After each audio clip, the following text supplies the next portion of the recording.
Hello and welcome here to TalkFCB and welcome back to the channel here today, guys, where we have plenty on the agenda after yesterday Barca lifted the La Liga title at home in front of our own fans. But coming up today, we are going to be looking forward. We are going to be talking a little bit more on the transfer side of things because, well, first of all, we have to discuss the goalkeeping situation, okay? We have to discuss what we saw yesterday from Marc Andre-ter Stegen. It's a big topic right now amongst Barca fans, and that needs to be talked about. We're also going to be talking about the right-back area at Barca, a potential signing in that position, and exactly what is going on there right now. What is the plan from the club, along with Ansu Fati's future, after some really interesting words from Joan Laporta?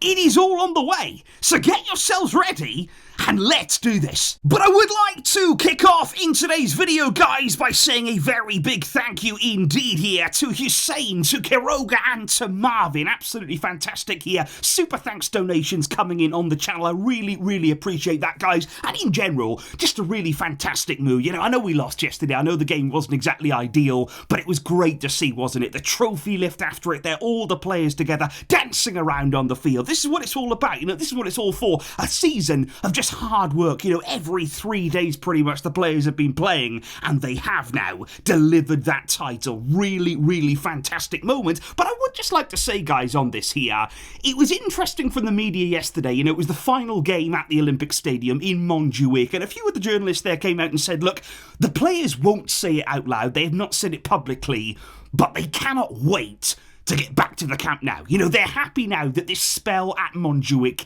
it is over. And I think, obviously, we created some special memories here. We've played some incredible football in this stadium. You know, we've won trophies here as well. And I think the fans have really tried to create a real atmosphere here as well.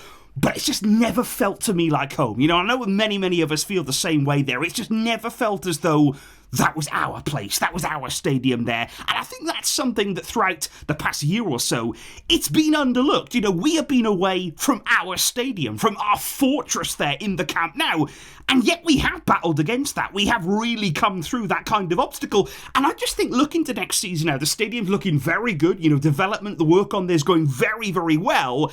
It's going to be like a new signing. It is going to be like they're heading back to our fortress, and that will give everybody a lift. You know, every single Barcelona player who gets to play in that stadium again, they're going to love it. You know, they're going to be so up for that. And I also think, you know, it makes it so much more daunting for the opposition. You know, if you're the opposition coming to town here and you've got to take on the Camp Nou, that's an extra demand on your shoulders there. It is not an easy thing to do. It is daunting. But I just think here, teams coming to Montjuic, you know, they felt a little bit too comfortable. They felt as though it wasn't too much of a big deal. And just think about the Champions League nights. Just think about the real biggest games there, back under the lights, back there at the Camp Nou.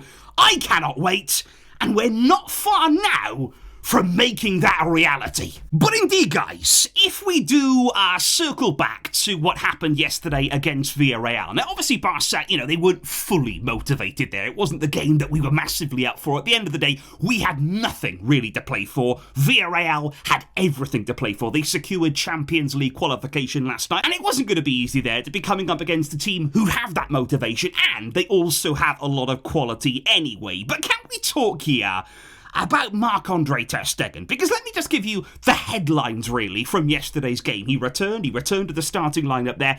He made absolutely no saves, not one single save he made in the game. He conceded 3 goals, and that is not good for a goalkeeper. You know, to not make a save, to have 3 go in your net behind you. But my issue, and I know many of the people watching here, Barca fans, the biggest problem for me is how he looks. You know, the kinds of positions there that he's taking up, it's baffling at times. You know, a lot of the time you are thinking, what are you actually doing? What is your plan here? Are you trying to save it? You know, are you in the right position to even make that save? It is absolutely baffling to see just some of these moments from Ter Stegen. And okay, let me play devil's advocate here. Let's just say, oh, maybe he's rusty. Maybe he has come off the back here of a very long-term injury. He did recover very well, but he's been out for so many months, and it takes time to get that sharpness back. He might be a bit rusty. Maybe you could excuse some things for that.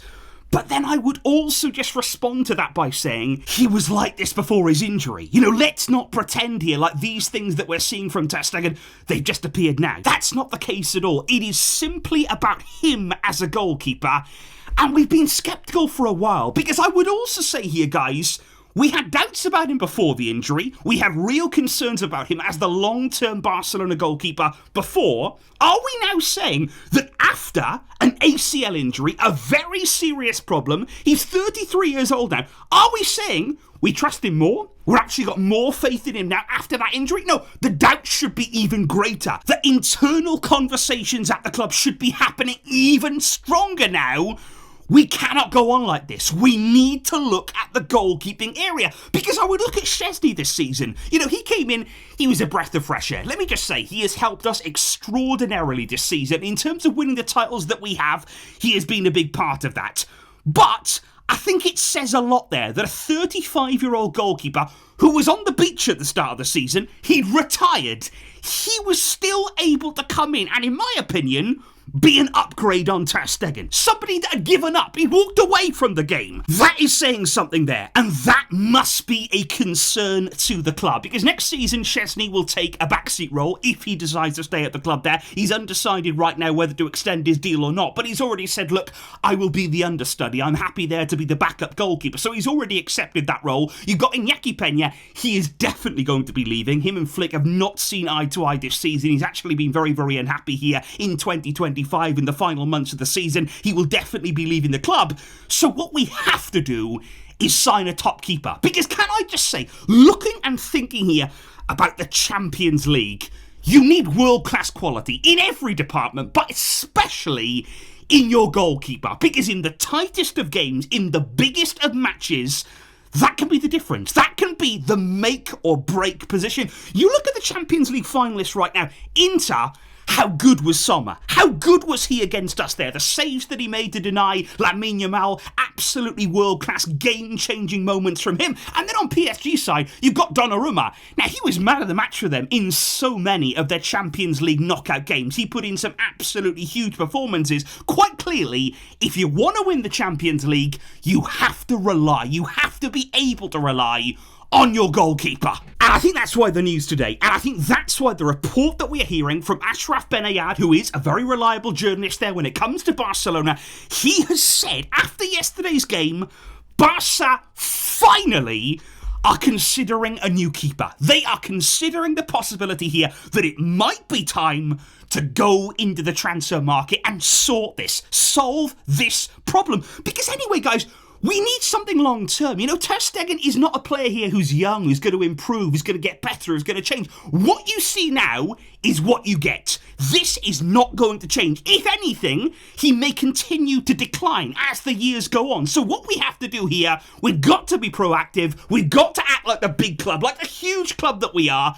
Solve this problem. Bring in a top goalkeeper, and that could be the final piece of the puzzle. Which is very interesting, because then if you're talking about maybe spending some significant money on the goalkeeping position, well, obviously Barca, they don't have unlimited funds. They can't just go and buy player after player, like some can, admittedly, but Barca right now, because of La Liga, because of the restrictions, they're not in that situation. So what about the right-back area then? Because we have been hearing, you know, over the past few weeks that was the one position that Barca were already looking at. They wanted to bring in a right-back this summer, somebody to basically help Koundé get more rest. We've seen him this season really be put through it, play so many minutes, so many games, and of course that ended up in him being injured in one of the most important stages of the season. So we need somebody there to be able to give Koundé a breather at times. Now that could explain why Barca did not move for Jeremy Frimpong, who has left Leverkusen there to join Liverpool for just 35 million euros. Now, for me, that is an excellent deal there. Absolutely brilliant price for a world-class player, in my opinion. And I think Barca, though, may have felt as though they didn't want somebody maybe first choice. They want somebody as a sort of backup, as a reliable option that they can count upon. They didn't want to pay out that kind of money, maybe, for that kind of signing. What's interesting now, though, is they may not make that signing at all. Barca right now, inside the club, they are having discussions. They are talking, of course, between Flick, between Deco, and it's because of Eric Garcia's recent displays there when he's been deployed at right back, the way that he's played, the way that he's attacked as well. He's become a real goal threat, if we're being honest, over the past few games. And because of these performances, the club now are debating, Do we need to make the signing at all? Or can we count on Eric Garcia to deputise when required, to fill in when necessary, when Jules Koundé cannot do that? So that's going to be the big question right now. If we're looking to make strategic signings, to make key signings in key areas, do you think we still need that right-back signing? Would you deploy money? Would you allocate money there in that position? Or would you stick with Eric Garcia? Would you be happy there with what we have and focus maybe on other areas? However, guys, we also do have to cover here the future of Ansu Fati, which has been a real debate all season long. You know, what's going to happen with Ansu? The club wanted him to leave in the January transfer window. He did not want to do that. He wanted to see, really, if he could get more playing time. Well, that has not happened. That has not happened. Not even close, really. We have barely seen Ansu throughout the season. And even yesterday, of course, he was an unused sub. You know, final home game of the season. I think maybe he would have been expecting, with all of the celebrations, with nothing really on the line, I think he would have expected to get out there for just a few minutes in front of the crowd. Didn't happen, and he did look quite despondent, he did look quite sad, understandably so, that he wasn't able to get on the field. Now, I would expect him to play significant minutes there in the final game of the season, but will those be the final minutes that Ansu will play in a Barca shirt? Well, it's interesting right now, because Joan Laporta would not have you believe that. He spoke very recently there over the weekend.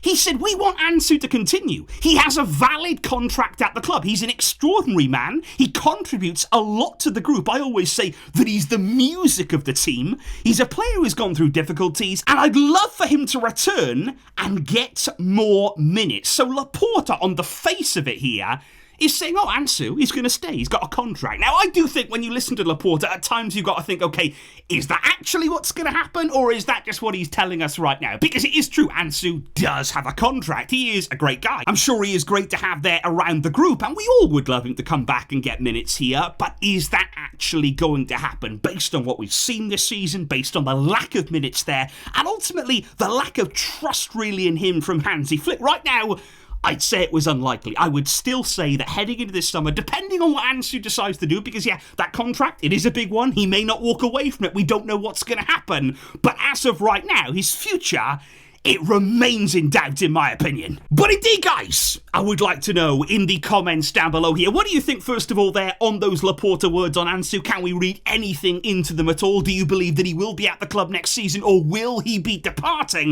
And also let me know your thoughts there on whether we should still sign a right back or not. And the goalkeeping situation. Ter Stegen under the microscope right now. Do you agree or disagree with the criticism of him? And what should we do ahead of a vital summer transfer window, guys? Let me know all of those thoughts in the comments down below. Thank you, as always, for your outstanding support. But until next time, as always, Veshka, El Barça.